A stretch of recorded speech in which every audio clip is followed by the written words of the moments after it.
avec un cœur plein de foi et de sincérité. Tu nous as parlé ce matin au travers de ton serviteur.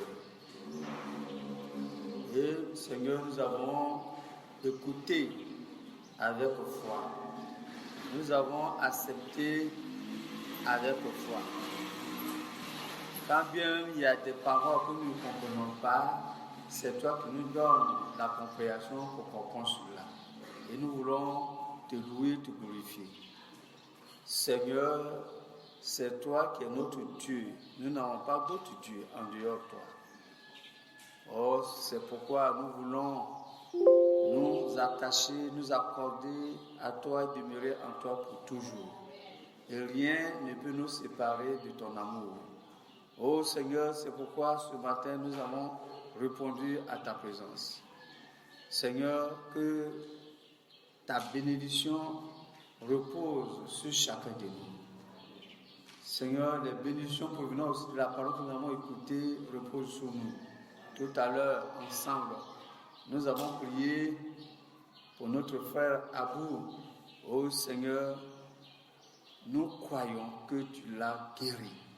Oh Seigneur, la preuve en est que ce matin, son serviteur est passé là-bas et nous venons faire le rapport et nous croyons que tout ce que tu nous as dit dans les Écritures est une réalité divine. Pourvu que nous croyons à cela, par tes maîtrises, tu nous as guéris. Sois loué et glorifié, guéris au milieu de nous des malades. Oh Seigneur, console-nous et fortifie-nous dans la marche jusqu'à ce que tu viennes. Redresse-nous, Seigneur, et sépare-nous d'avec le monde, avec les œuvres des ténèbres. Toi qui nous as appelés à la lumière, que chacun de nous, oh Seigneur, demeure dans ta lumière. Sois loué et glorifié. Nous allons encore nous exhorter dans la parole. Conduis-nous, Seigneur, à cette parole et dispose nos cœurs au nom et pour la gloire de Jésus-Christ. Amen. Que Dieu soit loué ce matin.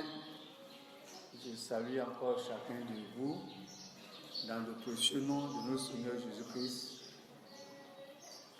Que la grâce de Dieu, sa riche miséricorde, ses bénédictions nous soient accordées tous, enfants et adultes.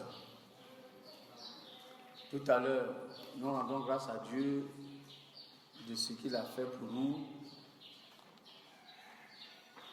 Notre frère, nous l'avons écouté, il nous a montré les temps dans lesquels nous trouvons et le serviteur de Dieu nous a fait le résumé. Nous devons avoir dans nos pensées le retour de notre Seigneur. C'est ce qui va nous préoccuper plus dans ces derniers temps, dans ce laps de temps que le Seigneur a accordé à chacun de nous, de vivre sur cette terre avant son retour. Notre Dieu est une réalité, Jésus-Christ est une réalité, et les Écritures témoignent cela. C'est pourquoi la prière que nous avons adressée à Dieu, c'est que nous, les prédicateurs, nous puissions prêcher que Jésus-Christ mort et ressuscité. Il n'y a pas d'autre évangile que nous pouvons donner. Il n'y a pas un autre évangile que nous allons fabriquer pour vous donner, si ce n'est que le plein salut annoncé, la grâce que le Seigneur nous a donnée. Et nous avons vu, la semaine dernière, nous avons été instruits que tout est grâce. Tout est grâce. La grâce, c'est la faveur. Le Seigneur nous a préférés par rapport aux autres. C'est ça, une marque de référence, de préférence envers chacun de nous. C'est pourquoi nous avons reçu grâce aux yeux de Dieu. C'est ça la grâce, c'est une faveur, une marque de préférence. Il nous a préférés. Moi, et je dis moi, le Seigneur m'a préféré. Si le Seigneur ne nous a pas fait la grâce, nous ne pouvons pas être assis ici. Il nous a fait la grâce. C'est pourquoi le dimanche passé, nous avons été instruits sur la grâce de Dieu. Et nous avons vu dans tous les contours le degré de cette grâce. Et nous avons vu que le salut est sorti de la grâce. C'est par la grâce de Dieu que le Seigneur est venu nous accorder, vous voyez, son salut. Et c'est ce salut-là que nous prêchons. Comment le Seigneur est venu nous sauver, nous l'avons vu, nous l'avons écouté et nous connaissons cela.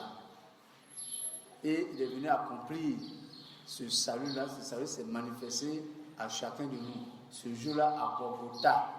Et nous ne devons pas oublier ce qui s'est passé à Golgotha.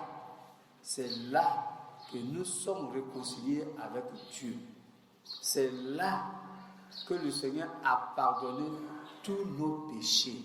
C'est à Golgotha, ce jour merveilleux. C'est ce jour-là, non seulement le Seigneur nous a pardonné, mais il nous a justifiés. Vous savez que quelqu'un qui est justifié, c'est la vie de quoi? Il n'a rien fait. Aux yeux de Dieu, c'est comme nous n'avons rien fait. Et ça, c'est très important pour nous de comprendre, vous voyez, le salut, comment le Seigneur est venu nous sauver. Et tout cela, c'est la croix de Golgotha. L'évangile est provenu de là, la bonne nouvelle. Toutes les promesses qui ont été données dans l'Ancien Testament, les différentes prophéties ont été manifestées sur ce jour-là. Lui, le Sauveur, qui doit nous apporter le salut, vous voyez, par sa grâce, nous avons trouvé grâce aux yeux de Dieu et le Seigneur nous a appelés à lui. Et il a manifesté ce salut envers nous. Et nous devons faire l'expérience du plein salut. Nous ne nous doutons rien. Ce jour à Golgotha, il nous a donné la position du Fils de Dieu. Nous ne devons pas oublier cela. Ce jour-là, à Golgotha, nous avons accès, le voile est déchiré. Nous avons accès maintenant à Dieu lui-même, le Seigneur Jésus-Christ. Nous ne devons pas passer par quelqu'un d'autre pour atteindre Jésus-Christ. On ne passe plus maintenant par le souverain sacrificateur pour atteindre Jésus-Christ, ou bien les sacrificateurs, ou bien les anciens. Non, chacun de nous a accès à Dieu et il peut lui parler, il peut, comme on parle à son père. Il n'y a pas d'intermédiaire. La maman n'est pas obligée d'être là quand le fils veut parler à son père. C'est une affaire entre père et fils. Vous voyez, et tout cela, le Seigneur nous a accordé à Golgotha. C'est sa pure grâce qu'il nous a accordé. Vous voyez, c'est pourquoi nous avons mis l'accent sur la grâce pour que nous puissions voir la valeur de cette grâce, cette faveur que le Seigneur nous a donnée et nous a faite. Nous avons trouvé grâce aux yeux de Dieu. Cela est très important de le dire, de le mentionner, pour que chacun de nous puisse dire ce n'est pas de sa force. Non seulement il nous a accordé la grâce, il nous a accordé le plein salut, mais il nous a aussi intégrés dans son plan divin et il nous a fait rentrer dans son repos. Cela est aussi important de le mentionner. C'est pourquoi Colossiens nous a relaté cela. Il nous a délivrés de tous les pouvoirs des ténèbres et il nous a transportés dans son royaume. Beaucoup de versets le disent, qui montrent que le Seigneur nous a délivrés, nous a accordé le plein salut. Il ne nous a pas abandonnés, il nous a introduits dans son repos. Et étant dans le repos de Dieu, nous n'avons pas d'efforts à faire. Nous n'avons pas de programme à faire. Ce n'est pas nos pensées. Étant dans le repos de Dieu, c'est Dieu qui accomplit toutes choses en nous. Vous voyez, c'est Dieu qui fait le travail pour nous. Dans le repos de Dieu, nous ne devons pas nous agiter. Vous voyez, on est troublé, agité. Non, c'est quand tu n'es pas rentré dans le repos. Mais quand tu rentres dans le repos de Dieu, tu n'es point agité. Parce que c'est Dieu qui prend soin de toi. C'est lui qui assure ta sécurité. C'est lui qui fait tout pour toi. Toi, tu ne fais que croire en lui à toutes les promesses qu'il t'a données dans ce repos. Vous voyez, bien aimés frères et sœurs, c'est tellement merveilleux de connaître ces paroles. C'est ce que Dieu a fait pour nous. Dans le repos de Dieu, vous voyez, on ne fait pas de travail. Quand aujourd'hui, jour férié, on est dans le repos, il n'y a pas d'activité. Il n'y a pas d'activité. Quand je dis aujourd'hui je me repose, je suis à la maison, je ne fais pas d'activité. Souvent même, je fais mon portable, alors je ne vais pas faire d'activité. Donc, étant dans le repos de Dieu, l'homme ne peut pas faire ses propres activités dans le repos de Dieu, dans le royaume de Dieu. Nos pensées sont laissées derrière nous. Notre manière de penser, notre manière d'agir sont derrière nous. Mais étant dans le repos de Dieu, le Seigneur nous appelle au silence et il nous appelle au calme et la confiance que nous devons mettre en Dieu. Nous devons mettre en notre Dieu étant dans le repos de Dieu. Parce que si tu es dans le repos de Dieu, que tu n'as pas confiance à Dieu, alors tu vas t'agiter. C'est pourquoi, bien aimés frères et sœurs, ces paroles sont tellement importantes de savoir, de connaître ce que le Seigneur a fait pour nous et que nous sommes dans le repos de Dieu, on n'a pas peur. C'est pourquoi il nous a donné des paroles de consolation qui nous fortifient, des paroles de sécurité. Il dit, mes enfants, ne craignez plus. Étant dans le repos de Dieu, il n'y a pas quelqu'un qui va venir te prendre et peut te manger. Ah, où il va passer pour te prendre et puis il va te manger. Étant dans le repos de Dieu, tu n'as pas peur. Parce que Dieu prend soin de toi, il t'entoure de toute sécurité. C'est pourquoi nous ne devons pas nous agiter, s'il vous plaît. Une fois que nous sommes dans le repos de Dieu, nous devons rester calmes et attendre l'heure de Dieu. Et quand l'heure de Dieu sonne, vous voyez, le Seigneur accomplit sa promesse en nous. Que le nom de Dieu soit loué. C'est ce que nous avons vu le dimanche passé. Et dans l'introduction du dimanche passé, j'avais parlé un peu de 2 types de maladies. Et c'est ce que nous allons voir ce matin, parler des 2 types de maladies dans les Écritures. Il y a des maladies qui nous sont imposées pour nous conduire à la mort. Et il y a des maladies qui nous sont imposées pour que la guérison puisse glorifier Dieu. Et toutefois que nous sommes malades, parce que ici, chacun de nous étant dans ce corps humain, tombe malade. Parce que le corps n'a pas encore reçu la rédemption. Le Seigneur a accordé à notre âme la rédemption. Et nous attendons tous la rédemption du corps. Donc, raison pour laquelle nous sommes soumis à toutes sortes d'agressions extérieures. Vous voyez un bâtiment qui est là, à l'intérieur, il n'y a pas trop d'agressions. Mais le bâtiment subit des agressions à l'extérieur. Vous voyez? Donc, les gens peuvent jeter des coups de pierre, les gens peuvent venir couiller le mur avec leurs véhicules. Vous voyez, le bâtiment à l'intérieur est totalement en sécurité, mais l'extérieur n'est pas en sécurité. Il y a le soleil qui va frapper, il y a la pluie qui va frapper, vous voyez. Donc nous aussi, notre corps n'est pas en sécurité parce que le corps n'a pas encore reçu la rédemption pour lequel nous tombons malades. Et ce corps nous humilie jour pour jour.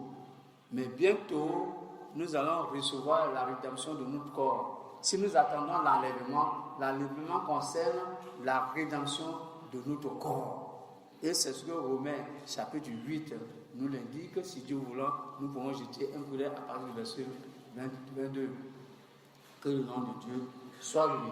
C'est pourquoi cela nous a amené, vous voyez, à parler un peu des 2 types de maladies que le frère Franck nous a rappelé un peu dessus. Cela est très important de comprendre toutes ces choses. Alors, nous allons aller dans les Écritures. J'ai fait le résumé de ce que nous allons parler. Quand nous partons de Deutéronome chapitre 7, verset 15. L'Éternel écartera de toi toute maladie. Il ne t'infligera aucune de ces mauvaises épidémies d'Égypte qui te sont connues, mais il les enverra à tous ceux qui te haïssent. Vous voyez, que le nom de Dieu soit loué. Que le Seigneur bénisse sa parole. Notre Dieu est venu pour nous accorder le repos, est venu pour nous sauver. Le Seigneur est venu ici, ce n'est pas pour nous condamner, mais au contraire, il est venu nous apporter le salut. Donc, le Seigneur n'est pas venu ici pour vous donner des maladies. Le Seigneur est venu pour nous sauver. C'est pourquoi il a fait la promesse. Il dit, voici les maladies que j'ai données. Lui, le Seigneur, il donne les maladies. Ce n'est pas Satan seulement qui donne maladie. Le Seigneur donne maladie. Ça, nous allons voir aussi dans les Écritures. Donc ici, d'abord, nous lisons cette Écriture pour nous faire comprendre que le Seigneur veut notre bien.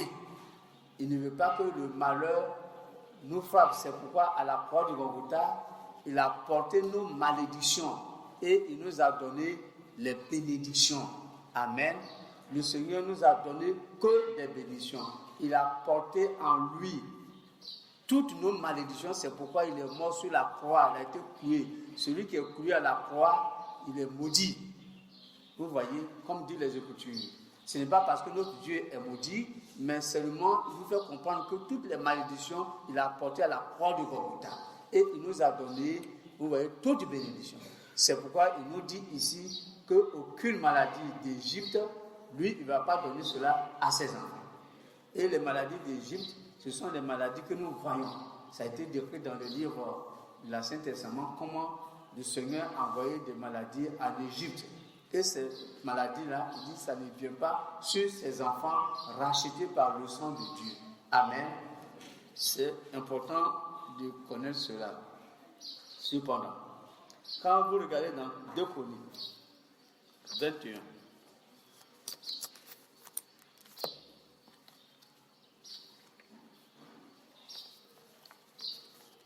Deux Chroniques, chapitre 21,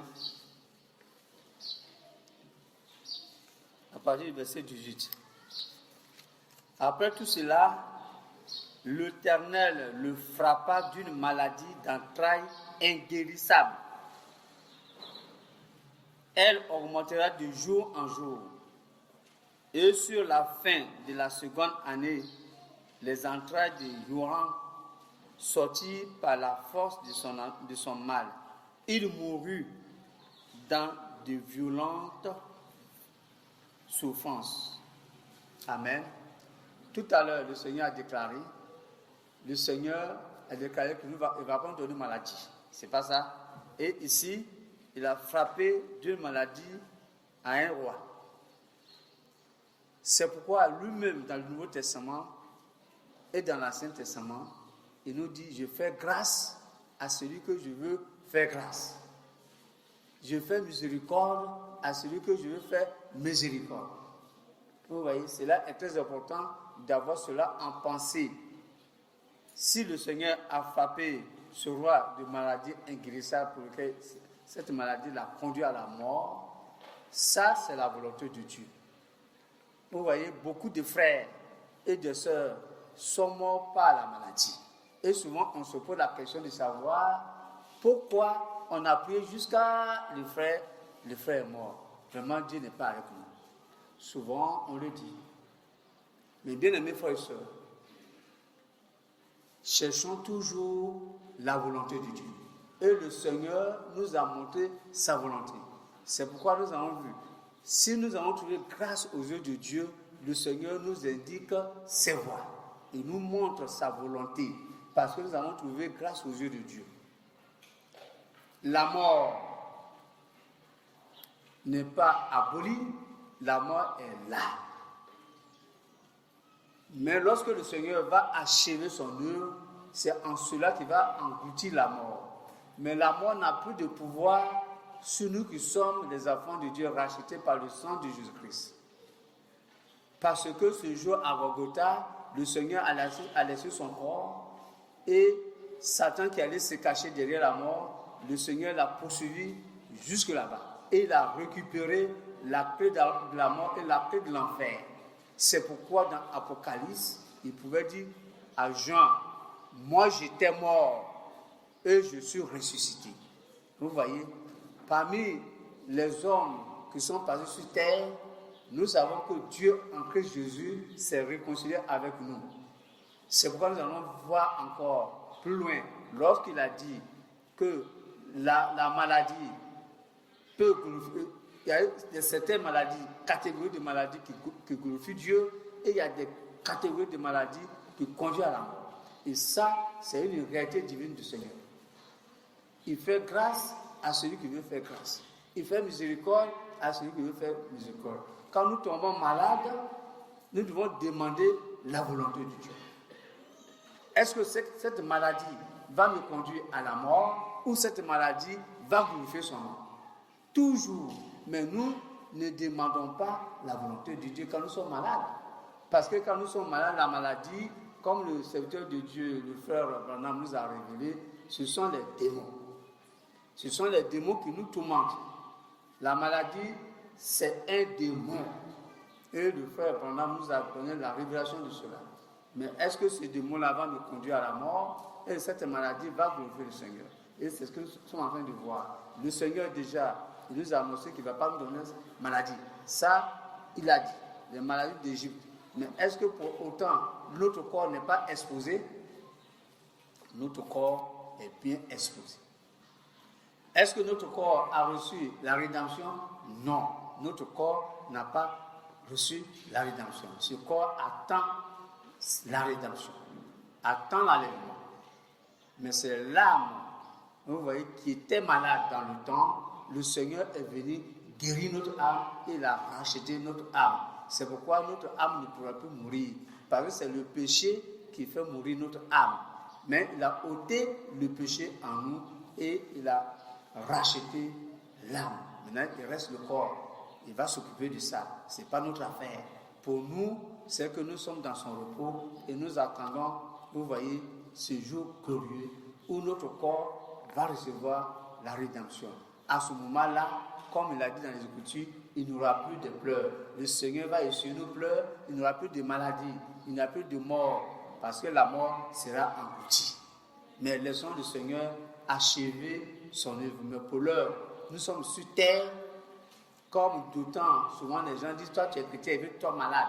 Oui, le chrétien tombe malade. Vous devez savoir que le chrétien tombe malade, parce que le corps n'a pas encore reçu sa rédemption. Le corps est exposé à toutes sortes d'agressions. Et nous devons, frères et sœurs, connaître cela. C'est pas parce qu'on est chrétien qu'on ne doit pas aussi mourir. Tu es chrétien. Ah, les gens disent qu'ils sont chrétiens et puis ils ne meurent pas. Oui, la mort n'a pas été anéantie. La mort n'a pas été abolie. La mort est là. Mais seulement nous devons savoir qu'il a un autre rôle qui joue. Il joue le rôle de nous transporter dans le royaume de Dieu. La mort n'a plus le pouvoir comme autrefois. Mais ici, étant chrétien, la mort nous conduit. C'est pourquoi quand nous atteignons un certain âge, vous voyez, nous sommes âgés, je ne dis pas seulement que cela arrive, mais quand nous sommes âgés, vous voyez, la maladie nous aide à mourir. La maladie nous accompagne à mourir. Ça, c'est une réalité divine. Mais ce n'est pas seulement ceux qui sont âgés qui meurent, mais ceux qui sont jeunes aussi, ils tombent malades. Et la maladie, le Seigneur le permet pour vous accompagner, pour abréger nos souffrances. Et nous avons vu au milieu de nous, chacun de nous a perdu un parent et chacun de nous est tombé malade. Mais une chose est certaine, quand nous tombons malades, nous ne pouvons pas parler. Parce qu'il y a des maladies qui te permettent de parler et il y a des maladies qui ne te permettent pas d'ouvrir la bouche. Face à cette situation, qu'est-ce que tu dois faire? Vous voyez. Et tout cela, nous allons voir dans les Écritures. Bien. Regardez un peu dans les livres des 2 rois, comme nous sommes dans l'Ancien Testament. 2 rois chapitre 13.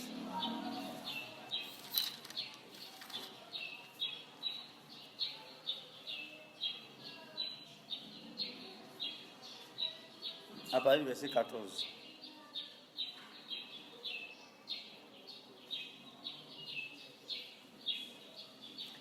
Lorsque Élisée fut atteint de la maladie dont il mourut, Joas, roi d'Israël, descendit vers lui, pleura sur son visage et dit, mon père, le char d'Israël et sa cavalerie. Vous voyez, nous voyons également dans l'Ancien Testament, tous ces serviteurs, tous ces prophètes se sont en allés. Et Dieu a permis que cette maladie les emporte. Cette maladie les conduise à la mort. Vous voyez, cela est très important. Donc il y a des types de maladies qui nous conduisent à la mort. Mais souvent aussi, ce n'est pas forcément que tu sois malade pour que tu sois conduit à la mort. Il y a des témoignages parmi nous où il y a des parents qui sont couchés et ils sont endormis. Nous venons de voir le dernier cas du mari de notre sœur. Il s'est endormi et il s'est marié. Il n'était pas malade. Et ces gens de mort étant souvent beaucoup de personnes. Mais c'est le Seigneur qui fait toutes choses. Il a dit, rappelez-vous tout cela, je fais grâce à celui que je fais grâce, je fais miséricorde à celui que je fais miséricorde. Nous continuons encore la lecture.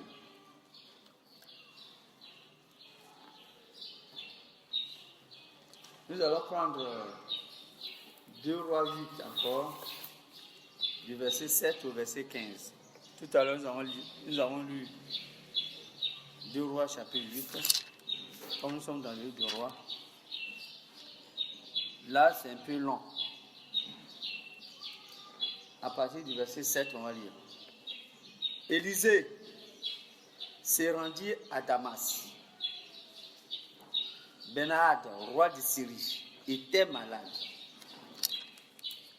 On lui fit rapport en disant, l'homme de Dieu est arrivé ici. Le roi dit à Hazaël, prends avec toi une offrande, va au-devant de l'homme de Dieu pour lui consulter. Le verset 9. Suivrez, j'ai fini le verset 8. C'est tellement intéressant. Le roi dit à Hazaël, prends avec toi une offrande, va au-devant de l'homme de Dieu. Par lui, tu consulteras l'Éternel en disant, survivrai-je à cette maladie? Hazaël alla au-devant d'Élisée, prenant avec lui une offrande et tout ce qu'il y avait de meilleur à Damas, soit la charge de 40 chameaux. Lorsqu'il fut arrivé, il s'était devant lui et dit, ton fils Ben-Hadad, roi de Syrie, m'envoie vers toi pour dire, survivrai-je à cette maladie? Élisée lui répondit, va, dis-lui, oui, tu survivras. Mais l'Éternel m'a fait voir qu'assurément il mourra. L'homme de Dieu s'arrêta et fixa son regard avec insistance, puis il pleura. Hazaël dit, pourquoi mon Seigneur pleures-tu? Élisée répondit, parce que je connais le mal que tu feras aux Israélites. Tu mettras le feu à leur vie. Tu tueras leurs jeunes gens par l'épée. Tu écraseras leurs petits-enfants et tu fendras le ventre de leurs femmes enceintes. Hazaël dit, mais qu'est-ce que ton serviteur, ce chien, pour accomplir une si grande action? Élisée dit, l'Éternel m'a fait voir que tu seras roi de Syrie. Hazaël quitta Élisée et revient auprès de son Seigneur, qui lui dit, que t'a dit Élisée? Il répondit, il m'a dit, oui, tu survivras. Le lendemain, Hazaël prit une couverture, il la plongea dans l'eau et le tendit sur le visage du roi qui mourut. Et Hazaël régna à sa place. Bien-aimés frères et sœurs, ici nous lisons cette parole pour nous faire comprendre une chose importante. Il s'agit de la consultation. Demandez toujours au Seigneur quand nous sommes malades, est-ce que cette maladie va me conduire à la mort ou cette maladie va glorifier ton nom? Et ce qui s'est passé ici, où le roi, il a appris que Élisée était venu dans la ville, il fallait le consulter pour voir si par cette maladie, il vivra. Mais Élisée lui a dit effectivement que tu mourras, mais le serviteur n'a pas dit ouvertement à son roi que tu mourras. Non, c'est pourquoi, bien aimés frères et sœurs, nous ne devons pas cacher la vérité ici aussi, mais c'est Dieu qui permet cela. Alors, qu'est-ce qu'il arrivera? Parce que ce roi-là, c'est un dangereux. Il tue les gens, il tue les Israélites, il tue les enfants, il tue les femmes, il fait de n'importe quoi dans son règne. Est-ce que Dieu va permettre encore qu'il vive pour accomplir ses besoins, pour toujours tuer, massacrer? C'est pourquoi nous devons rester tranquilles. Beaucoup de choses peuvent se passer dans notre pays, mais nous devons attendre toujours la volonté de Dieu. Dieu, il fait ce qu'il veut. Il fait grâce à celui qui veut faire grâce. Et nous avons vu que ce roi est mort. Maintenant, bien aimés frères et sœurs, nous allons progresser un peu. Je ne vais pas être long. Je sais que tout le monde est fatigué. Le week-end était mouvementé. Prenons dans l'évangile maintenant. Jean chapitre 9.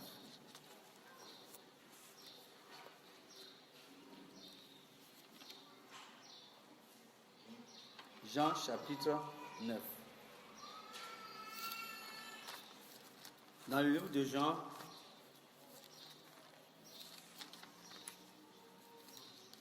à partir du verset 1, Jésus vit en passant un homme aveugle dès naissance. Je reprends. Jésus, lui, l'a vu, c'est-à-dire qu'il passe la vie, c'est conjugué au passé, le Seigneur vit, il a vu, c'est pas vivre. Hein. Jésus vit en passant un homme, Jésus voit en passant un homme aveugle dès naissance. Ses disciples lui demandèrent, Rabbi, qui a péché, lui ou ses parents, pour qu'il soit né aveugle? Jésus répondit, ce n'est pas que lui ou ses parents aient péché, mais c'est afin que les œuvres de Dieu soient manifestées en lui. Amen. Bien-aimés frères et sœurs, là aussi c'est une pensée que nous devons comprendre, la pensée de Dieu. Nous ne devons pas avoir notre propre pensée quand un frère tombe malade, quand une sœur tombe malade. On dit, oh, le frère a commis péché jusqu'à il est tombé malade. Le Seigneur est en train de le tuer. Non. Non. Ou la sœur est tombée malade, c'est parce qu'elle a péché, à cause de ça, la sœur est tombée malade. Non. Ici, le monsieur est aveugle de naissance pour que le nom de Dieu soit glorifié. C'est pourquoi ce jour-là, le Seigneur passait par là et il a vu cet homme, vous voyez, né aveugle. Ses disciples lui ont demandé, c'est parce que ses parents, ils ont adoré des rivières, ou bien ses parents ont fait ceci, c'est pour cela qu'il est malade? Non. Il faudrait que nous situions et nous voyons la volonté du Seigneur. Ce n'est pas parce que je suis malade que j'ai commis péché. Ça peut aussi être le cas, mais le cas réel, la maladie, vous voyez, le Seigneur donne maladie, le diable aussi donne maladie, soit pour glorifier son nom, soit pour nous accompagner à la mort. Mais cela ne veut pas dire que nous avons commis le péché. C'est pourquoi nous qui sommes les enfants de Dieu, le Seigneur nous a dit, il nous a dit dans ce que nous a donné la promesse, pas même, mais sûr, vous êtes guéris. Amen. Vous voyez, le Seigneur n'est pas venu sur terre pour nous donner de la maladie, pour nous tuer. Le Seigneur est venu nous sauver. Il est venu pour que nous soyons à l'aise en tant que fils de Dieu dans le royaume. Mais si, comme nous l'avons dit tantôt, le corps n'a pas encore reçu la rédemption, ce corps-là est subi à beaucoup d'agressions. Si la maladie vient et que Dieu permet, ce n'est pas parce que le frère a péché. Il faut que nous enlevons ça dans nos pensées. Si la maladie vient, ce n'est pas parce que la soeur a commis péché. parce qu'on a tendance de dire, et souvent même on va à ses cheveux pour dire, frère, il faut te confesser, parce que le Seigneur m'a dit que tu vas mourir. C'est vrai, tu as eu la volonté de Dieu, il faut que tu te taises.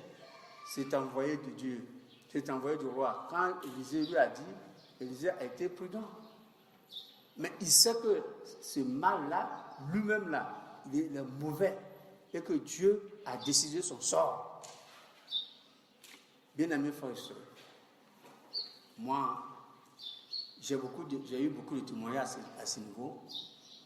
Souvent, même quand on va au funérailles d'un frère, avant que le frère ou la sœur ne meure, j'étais à ses chevilles, il a confessé tous ses péchés, il s'est mis en ordre. Faisons très attention. L'Écriture ne dit pas cela. Oui, le frère a commis beaucoup de péchés. Quand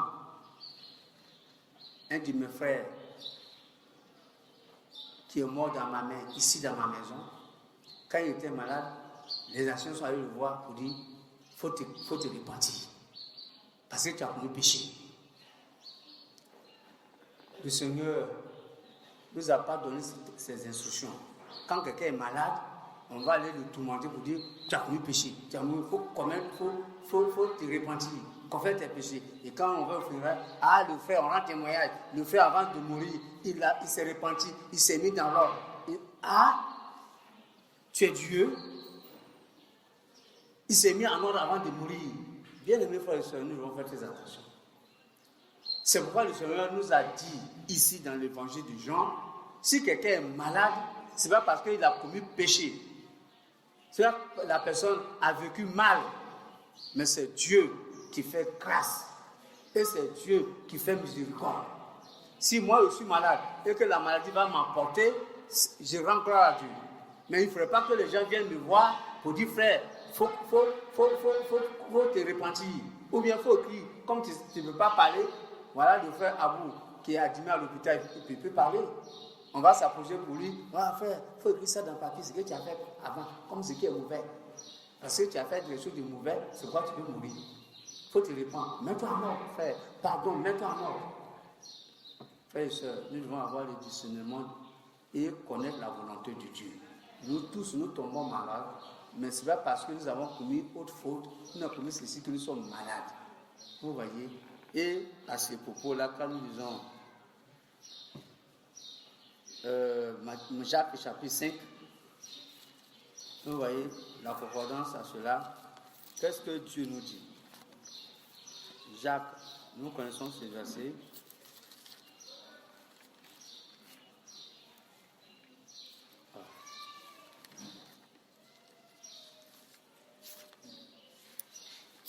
Jacques,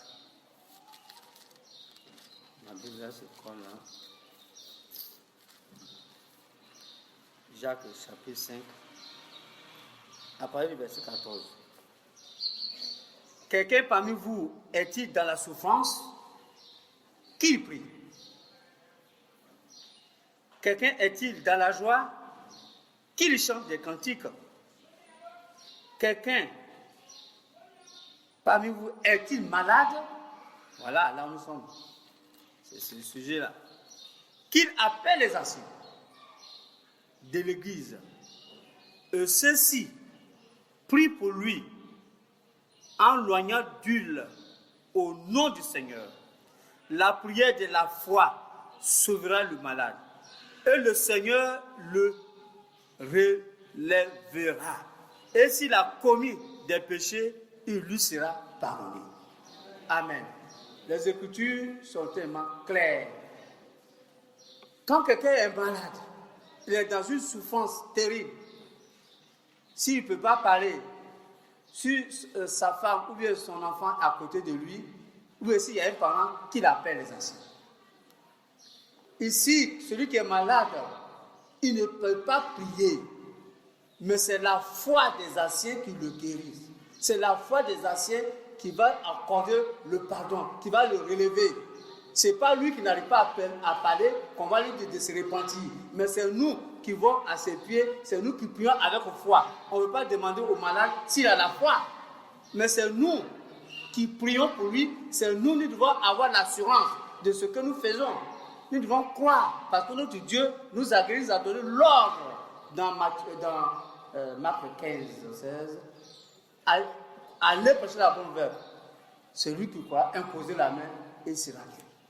Vous voyez, on va lire pour ne pas que je torde le cours des Écritures.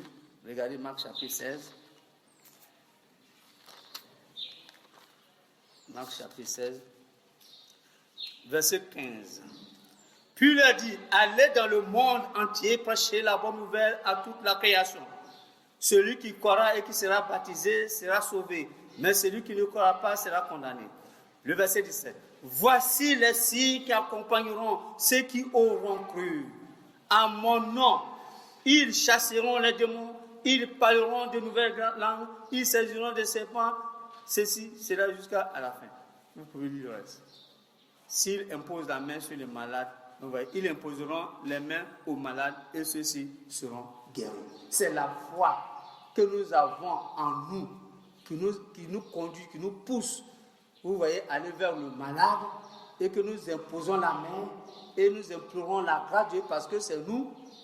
Mais celui qui est malade ne veut pas parler. Moi, une fois, j'avais piqué une crise de maladie. Je ne peux pas ouvrir la bouche pour dire un mot. Un mot. C'est comme je n'ai jamais connu le Seigneur. Je ne peux pas ouvrir la bouche pour parler. Pourtant, je suis là. Je parle. Mais je ne peux pas ouvrir la bouche pour dire Seigneur, sauve-moi. Ce n'est que ma femme qui est à côté de moi et les enfants qui ont prié pour que le Seigneur accorde la grâce et que son nom soit glorifié. Vous comprenez cela? C'est par la foi que je suis guéri. Mais moi, à ce niveau-là, on dit que je n'ai pas de foi. Mais j'ai la foi, mais je ne veux pas ouvrir la bouche. J'ai fait comment? Sur place, on ne peut pas courir derrière un docteur.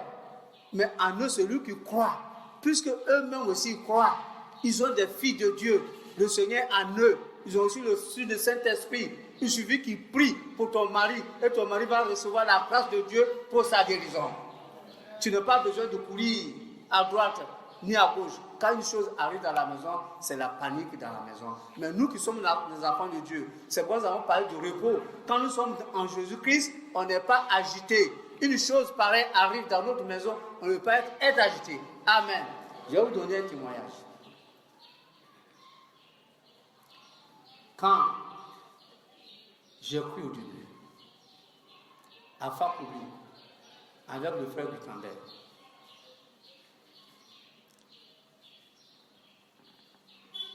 on était allé à la prière. Mon petit Cyril, il était malade, il avait le palu. Et puis, nous, on est partis à la prière. On a laissé la petite fille qui veillait sur la maison, on l'a laissée là. Et puis, on est parti à la prière chez Gutenberg. On a fini de prier. On est revenu à la maison. Quand on est venu à la maison, on a demandé à notre petite fille, c'est pas une servante, c'est la cousine à ma femme. On lui a demandé, où est Cyril? Elle dit, mais je l'ai déposé dans le fauteuil là. Mon vieux fauteuil qui est là, tout le monde a dormi, tout le monde a pissé dessus. Dans mon vieux fauteuil. On cherche Cyril, on ne le voit pas. Or, il est en bas du fauteuil. On le prend. Cyril, en train de mourir, ses yeux sont devenus blancs, il ne peut pas parler. Qu'est-ce qu'on a fait? Dieu, il est Dieu, il est bon. Et la jeune fille regardait la télévision. Le Seigneur l'a fixé à regarder la télévision. On n'est pas s'occuper de l'enfant. Parce que si elle s'est rendue compte que l'enfant est en train de mourir, elle allait crier de telle sorte que ma maison soit pleine avant que moi-même je ne quitte à l'église pour venir. Mais Dieu l'a aveuglé.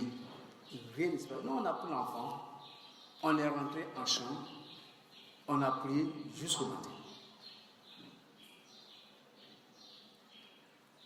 Il pleuvait la nuit. On a prié jusqu'au matin. On n'était pas agité.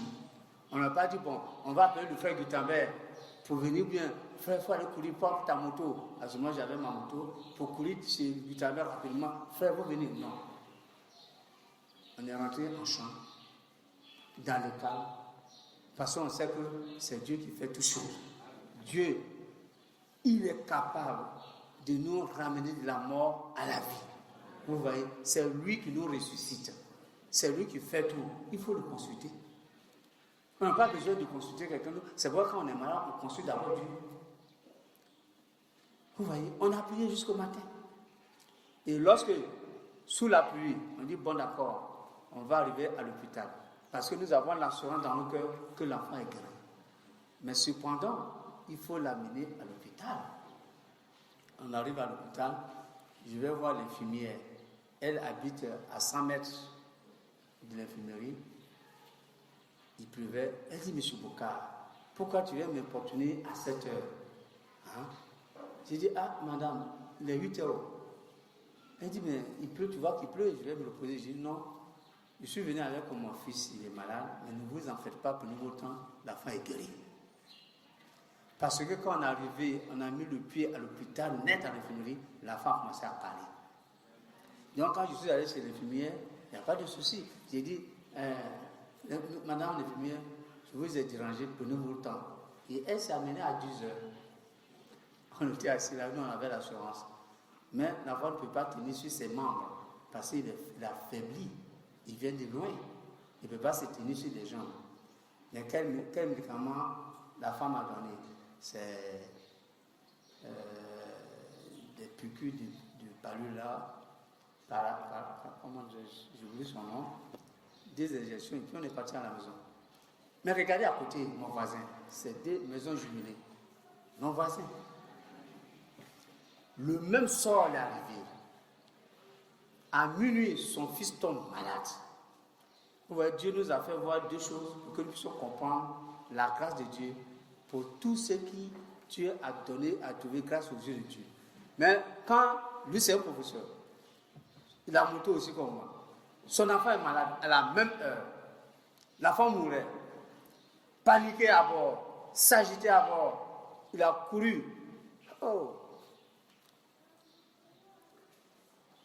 Il ne s'est même pas revêtu. Il a pris l'enfant au dos, il s'est retrouvé à l'hôpital bleu. Ça, c'est l'enfance. Vous voyez comment le Seigneur nous enseigne. C'est pourquoi, étant dans le repos de Dieu, nous, on ne s'agite pas. On ne se plaint pas. Parce qu'il faut d'abord consulter Dieu avant d'aller à l'hôpital. Vous voyez.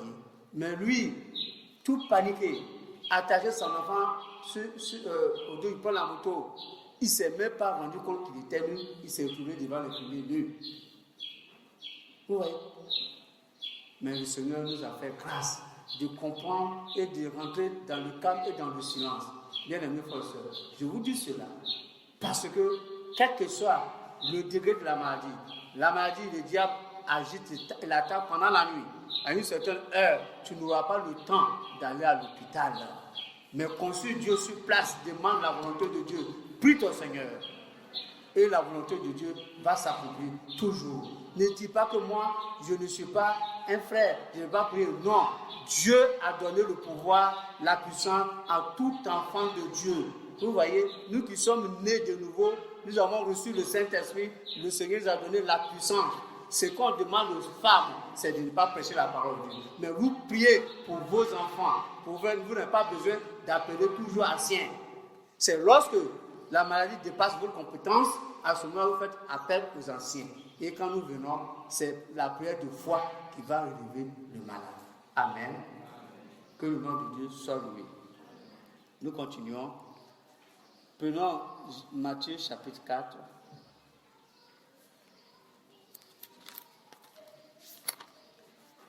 Ici, Matthieu chapitre 4, verset 23.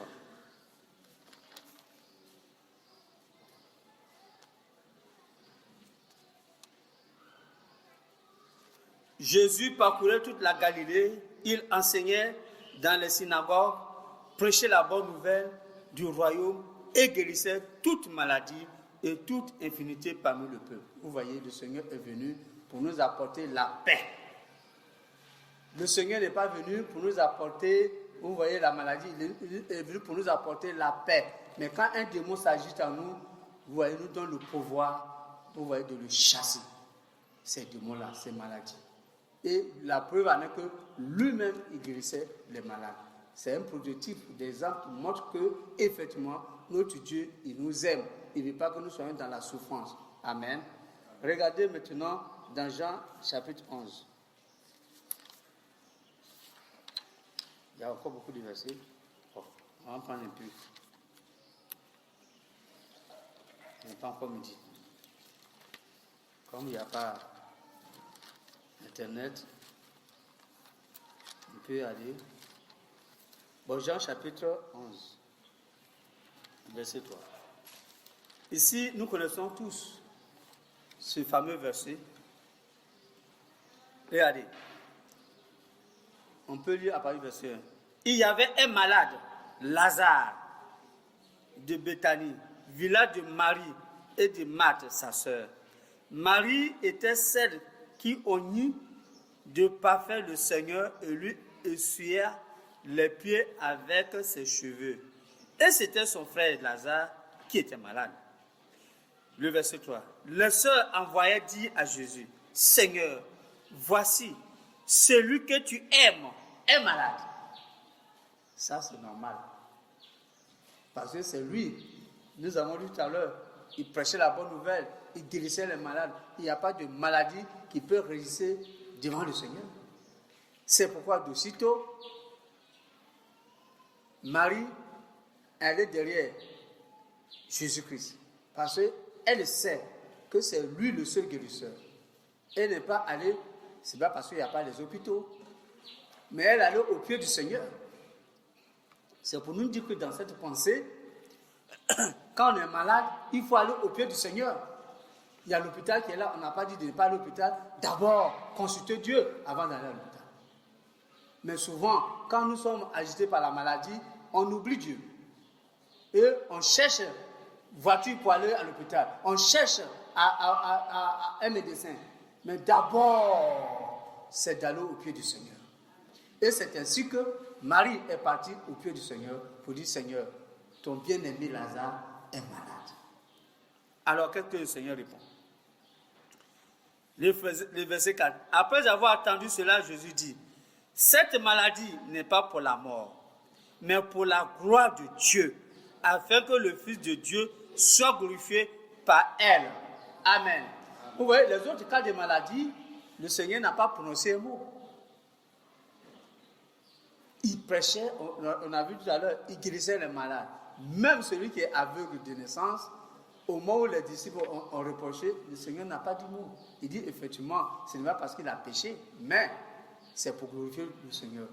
Ici, ce cas de maladie de Lazare, cette maladie, il a dit, c'est pas, on ne peut pas faire mourir Lazare. Mais quand même, Lazare est mort. Est-ce qu'on va dire que le Seigneur n'a pas bien parlé? Il a parlé. Mais il s'agit de quelle gloire que le Seigneur parlait. Parce que cette maladie va glorifier. Alors que dans les autres maladies, il n'a pas dit la maladie de l'aveugle, la guérison de l'aveugle va le glorifier. Mais il dit, il n'a pas parlé de la guérison. Il dit la maladie de Lazare. Oh, vraiment, c'est merveilleux. Cette maladie n'est pas pour la mort, mais pour la gloire de Dieu, afin que le Fils de Dieu soit glorifié par elle. Et c'est à ce jour-là, vous voyez, mais Jésus n'est pas parti. Or, Jésus aimait Marthe et sa sœur.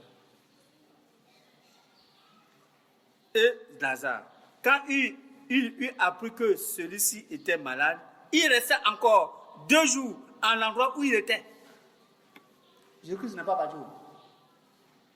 Pourtant, c'est son ami bien-aimé. Et tout à l'heure, on dit, Abou est malade. J'ai couru chez lui à la maison. Je l'ai pris. Après avoir prié, je l'ai amené à l'hôpital. Mais on dit, Jésus, ton bien-aimé est malade. Et puis il est là, il continue à faire son œuvre. Parce qu'il a dit que la maladie de Lazare, c'est pour glorifier lui le Seigneur. Et effectivement, la maladie de Lazare a glorifié son nom. Vous voyez, c'est pourquoi. Au verset du même chapitre, verset 39, à ce moment, Lazare est mort, il est décomposé. mais on va voir la gloire de Dieu.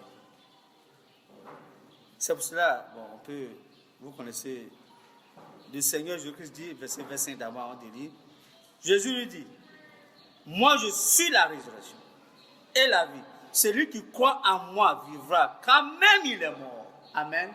Vous voyez, c'est cette résurrection que nous avons en nous. Nous portons la mort et la résurrection de notre Seigneur en nous. Quand bien même la maladie nous emporte à la mort, mais nous serons ressuscités. Amen. Parce que cette maladie qui va nous conduire à la mort va glorifier le Seigneur. Parce que cette écriture, il faut qu'il soit accompli pour dire que, effectivement, je suis la résurrection. Est-ce que vous croyez à cela? Il a demandé à Marie. Marie dit, c'est vrai, c'est au dernier jour. Je dis aujourd'hui même que nous croyons au Seigneur, aujourd'hui que nous avons accepté cette alliance, nous portons la mort et la résurrection du Seigneur. Pourtant, nous mourons. C'est cela. Dans le livre de Jean, concernant les prophètes à qui la parole de Dieu a été adressée, Dieu les a déclarés qu'ils sont des dieux. Pourtant, ils meurent. Mais cette mort de Lazare, cette maladie qui a emporté Lazare à la mort, va glorifier le Seigneur. Et c'est ainsi que le verset 39 dit, ôtez la pierre. Marthe, la sœur du mort, lui dit, Seigneur, il sent déjà. Car c'est le 4e jour. Jésus lui dit, n'étais-je pas dit que si tu crois, tu verras la gloire de Dieu? Il ôte donc la pierre et Jésus leva les yeux en haut et dit, Père, je te rends grâce de ce que tu m'as exaucé. Pour moi, je savais que tu m'exauces toujours, mais j'ai parlé à cause de la foule, de ceux qui se tiennent ici, afin qu'ils croient que c'est toi qui m'as envoyé. Après avoir dit cela, il cria d'une voix forte, Lazare sort. Et le mort sortit, les pieds et les mains liés, des bandelettes et le visage enveloppé d'un linge. Jésus lui dit, déchirez-le et laissez-le aller. Amen. Nous avons vu que effectivement, la maladie qui a emporté Lazare a glorifié le nom de Dieu. Amen. C'est pourquoi il y a des maladies, bien aimés frères et sœurs, qui glorifient le Seigneur. Ne vous tourmentez pas, restons tranquilles. S'il y a une maladie qui m'arrive et qui veut m'apporter dans la mort, c'est vrai, c'est la volonté de Dieu. Si c'est une maladie pour glorifier le Seigneur, c'est la volonté de Dieu. Mais toujours demandons la volonté du Seigneur. Amen. Oh, faut-il encore continuer? Romains 8, on a déjà lu. Romains 8, j'ai déjà parlé de cela. Colossiens, prenons Colossiens chapitre 1. Et puis, on va terminer avec Éphésiens 1. Colossiens, dans le Nouveau Testament. Voilà. Colossiens chapitre 3. Versets 1 à 4. Si donc vous êtes ressuscités avec le Christ, cherchez les choses d'en haut où le Christ est assis à la droite. Pensez à ce qui est en haut et non à ce qui est sur terre. Car vous êtes morts et votre vie est cachée avec le Christ en Dieu. Quand le Christ, votre vie, paraîtra, alors vous paraîtrez aussi avec lui dans la gloire. Amen. Ici, cette parole est très importante pour nous.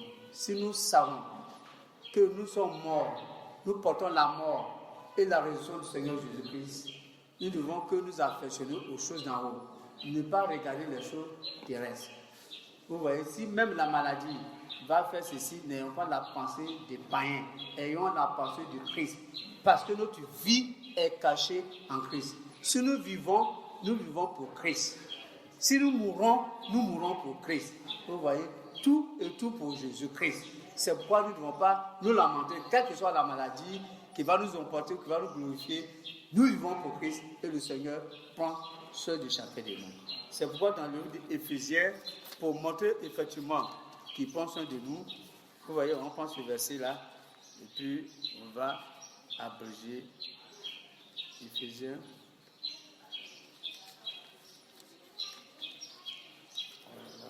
La Bible tellement dit. Pour tourner les mots à tout. Je vais prendre le portable. Je vais m'excuser. Éphésiens chapitre 1. Dans cette version ici, à partir du verset 13.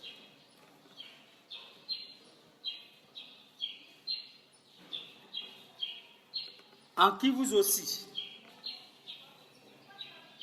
vous avez espéré, ayant entendu la parole de vérité, l'évangile de vos saluts, auquel aussi ayant cru, vous avez été scellés du Saint-Esprit de la promesse. Amen. Bien-aimés frères et sœurs, voici ce que nous avons reçu du Seigneur, le scellement. C'est vrai, nous tous, nous sommes cachés en Jésus-Christ, quelle que soit la mort, quelle que soit la maladie, mais sachez que vous êtes cachés en Jésus-Christ et le Seigneur vous a scellé. Le scellement du Saint-Esprit. Une fois que le Seigneur t'a scellé, bien-aimés frères et sœurs, étant dans le monde, le Seigneur t'a scellé, tu n'as plus peur, tu ne crains rien, tu n'auras pas peur de maladie, tu n'auras pas peur de ceci. Parce que la maladie a été vaincue, vous voyez, et par ses métissures, le Seigneur nous guérit. Si nous sommes vraiment scellés, c'est vrai, nous tous, nous avons reçu l'option du Seigneur, nous avons reçu le Saint-Esprit, mais le scellement, c'est du Seigneur. C'est du Seigneur qui doit nous sceller pour que nous ne puissions pas être agités dans son repos et que quelle que soit la tempête, quelle que soit la maladie, quelles que soient les souffrances, les épreuves, que nous mettons notre confiance à l'Éternel et que nous regardons seulement qu'à Dieu. Que le Seigneur nous bénisse et que ses paroles soient dans nos cœurs pour que, quelle que soit la maladie qui nous arrive, parce que nous tous nous sommes malades, demandons d'abord la volonté de Dieu. Vous voyez, consultez le Seigneur avant d'aller à l'hôpital. On ne dit pas qu'un chrétien ne va pas à l'hôpital, non. Il faut d'abord prier, consulter Dieu. Est-ce que cette maladie peut m'amener à la mort ou cette maladie? Mais souvent, quand nous prions aussi, je résume, quand nous prions aussi pour ceux qui sont malades, ils ne pensent pas qu'ils ont commis un quelconque faute ou une erreur de péché pour lequel ils sont en train de mourir. Mais c'est notre foi qui va amener à la guérison, c'est notre foi qui va permettre à la personne d'être relevée et d'être pardonnée par ses fautes. Parce que quand tu es malade, tu ne te contrôles plus, tu ne peux pas parler, tu ne peux pas faire quelque chose. Mais celui qui est à côté de toi, c'est lui qui apporte la parole de consolation. Mais souvent, quand on est auprès du malade, on le regarde et puis on plaît. Dieu n'a pas dit d'aller pleurer, mais c'est pour prier, demander la volonté de Dieu. Toi, Dieu t'a donné aussi la puissance. Il faut prier pour le malade, au lieu d'être agité. Vous voyez, en premier lieu, consultons le Seigneur avant d'appeler les anciens. Si nous avons vu que la chose demeure là, vous voyez, on appelle les anciens. Vous voyez, c'est très important pour nous. Lorsque mon frère, pour terminer, mon frère Zambri, il est mort dans ma main. Quand je l'amenais à l'hôpital, vous voyez, et que les médecins m'ont demandé d'aller à Abidjan pour l'envoyer devant une machine, pour que la machine puisse refuser en donnant 2 millions. J'ai dit, tout ça c'est la volonté de Dieu. J'ai demandé la volonté de Dieu. Il est dans le coma, quelqu'un qui est dans le coma, et puis je parle avec lui, je chante avec lui, on prie ensemble. C'est quelle manière de coma? Ah, ça c'est les médecins qui m'ont dit ça. Donc j'ai demandé la volonté de Dieu. Je suis resté avec lui jusqu'à 22h avant de rentrer à la maison. Mais regardez bien, mes frères et sœurs, à 1h du matin, toutes ces tonnes de prières, nous avons imploré la grâce de Dieu. Le papa Isaac, le frère Isaac était là-bas. Lui aussi, il a prié avec moi avant qu'on ne s'y quitte. Donc, je lui ai dit, frère, pour rentrer comme tu es un peu fatigué. Moi, je suis resté jusqu'à 22h avant de rentrer avec ma femme. J'ai demandé à la soeur, et puis la soeur m'a signé d'être auprès de lui. Mais quand nous sommes arrivés à 4h du matin, ma seigneur m'a appelé, dit, il faut prier pour ton frère, parce que encore, il est en train de gémir. Mais quand j'ai fini de prier, le frère s'est endormi. Vous voyez, cette maladie a emporté le frère. Et tout ça, c'est pour glorifier son nom. Mais lorsque l'autre, le frère de Rébino, aussi dans ma maison, après que l'hôpital ait fait des soins, le frère est resté chez moi dans ma maison. Et comme souvent la nuit, souvent je sors pour faire les besoins. Quand je suis sorti pour venir faire les besoins, j'attendais un petit bruit. Je suis allé dormir, j'attendais un petit bruit dans les chambres. Je me suis dit non, il y a quelque chose qui se passe. J'ouvre la porte, je frappe à la porte, j'ai vu la soeur, son épouse assise là, avec sa maman. Et je lui dis, ah, ton frère respire mal. Je dis, d'accord, on va prier. Et on a commencé à prier. Et puis je dis, bon, ça va, je vais me reposer. Mais quand je fais un jeu arrière de mon visage, quelque chose m'a dit, il faut retourner pour prier encore. C'est quand j'ai fait retour pour la prière, j'ai vu que le frère ne respire pas bien. J'ai demandé que la soeur change la position qu'on le fait asseoir. C'est à ce moment-là, j'ai mis ma main sur lui et puis je suis en train de prier. Ma femme le soutenait et ensuite, je continue à prier et j'ai senti une force qui s'est dégagée. Vous voyez? Et la soeur a dit, ah, frère, bon, elle ne m'a pas dit, mais sa maman a senti ça. Sa maman a dit, ah, c'est pas la peine. Mais nous avons continué la prière. Or, au moment, la soeur avait alerté le frère Isaac, le frère Isaïe, vous voyez, pour nous soutenir la prière pendant la nuit. Et nous avons prié. Quand même le frère est mort, nous avons continué à prier. Parce que la soeur a fait un songe pour dire que deux fois on a envoyé son mari à la mort, il s'est réveillé. Donc on a continué à prier. On a prié. Après le frère Isaïe m'a prié, il dit, frère, c'est la volonté de Dieu, il faut arrêter de prier. Donc maintenant il fallait annoncer la nouvelle à la soeur que son mari s'est endormi. Pourtant elle aussi le sait.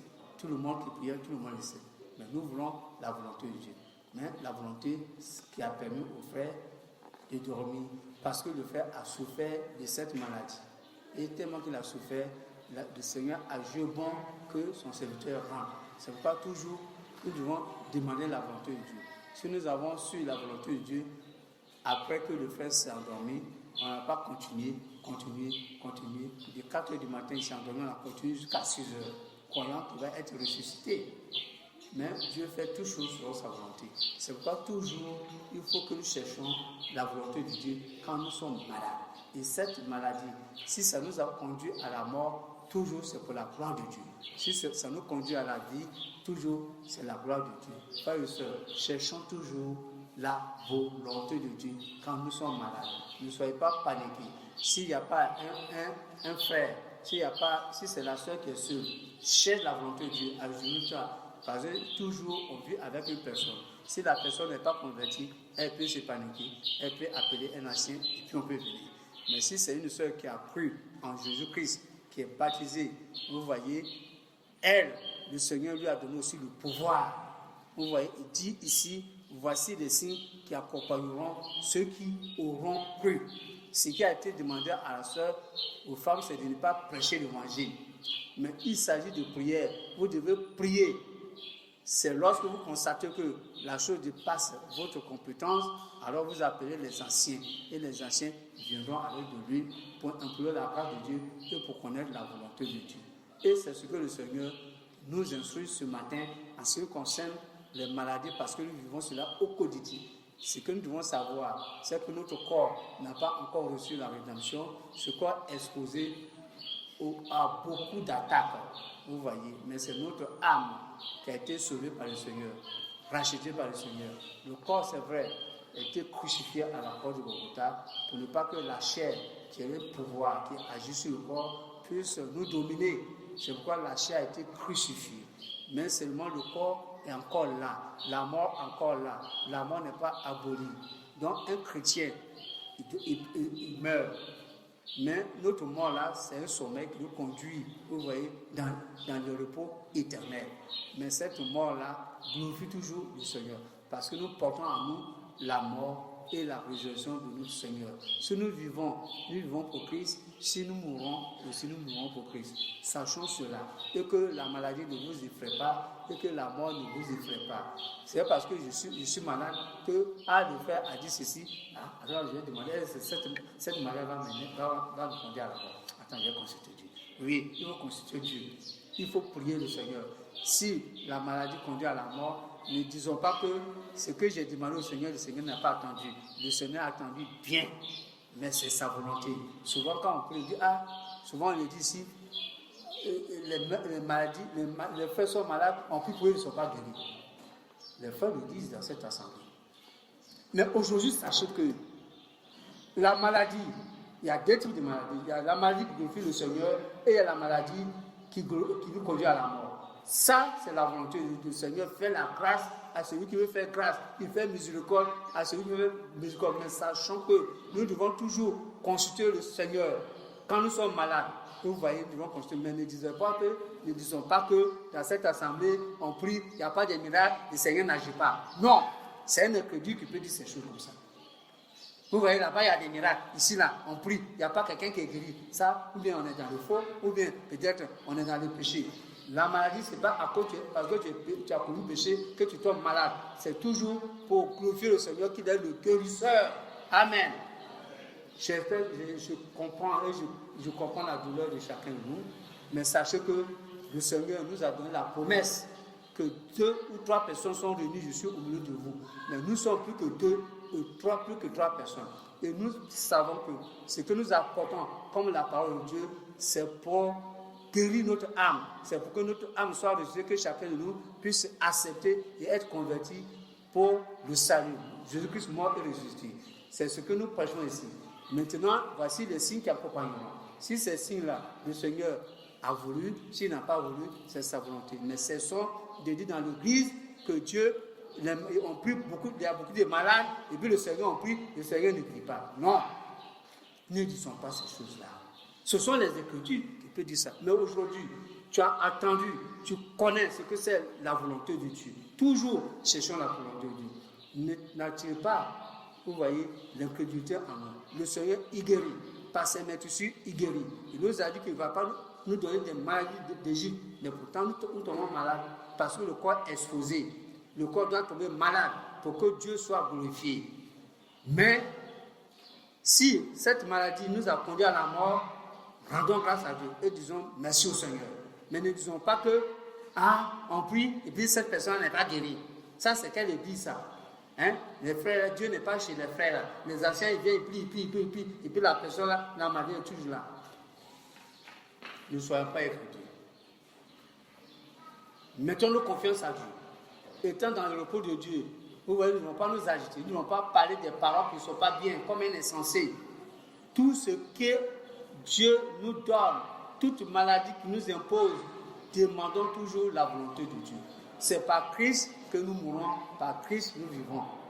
Nous ne sommes pas là, mais la vie éternelle était en nous. C'est après que nous aurons l'enlèvement, après que le Seigneur ait achevé et que le Seigneur lui-même, il va essuyer nos larmes. C'est ce qui a été dit dans le livre d'Ésaïe. C'est lui qui va essuyer nos larmes. Ce n'est pas un frère. Même quand bien même on va pour consoler la sœur, c'est le Seigneur ceux qui consolent. Que Dieu encore nous bénisse ses paroles dans nos cœurs, pour qu'aujourd'hui, ayant compris qu'il y a deux types de maladies, il y a certaines maladies qui vous conduisent à la mort, il y a certaines maladies qui conduisent, vous voyez, à la gloire de Dieu. Que le nom de Dieu soit loué, que Dieu vous bénisse. Nous allons tenir la tête pour dire merci au Seigneur. Oh Dieu notre Père, nous te prions, nous te disons merci parce que c'est toi qui nous révèles ta parole, tu nous as tout donné dans ce royaume. Oh, ce que nous ne comprenons pas hier, aujourd'hui tu nous as révélé. Et nous voulons encore te dire merci. Et que si une maladie nous impose, a été imposée par quelque chose, Seigneur, par toi-même ou par un démon, Seigneur, que ta volonté soit faite. Oh Dieu, c'est pourquoi nous te prions pour notre frère à bout encore, et que ta volonté soit faite, que tu le guérisses au nom de Jésus-Christ. Nous voulons Seigneur, que tout le monde soit en bonne santé. C'est pourquoi tu nous as donné la promesse que tu nous donnes la santé, que tu nous guéris. Et nous voulons encore te louer. Merci pour la santé que tu as accordée à chacun de nous. Merci pour la guérison que tu nous as accordée. Que l'honneur, la gloire te soit rendue au nom et pour la gloire de notre Seigneur Jésus-Christ. Amen.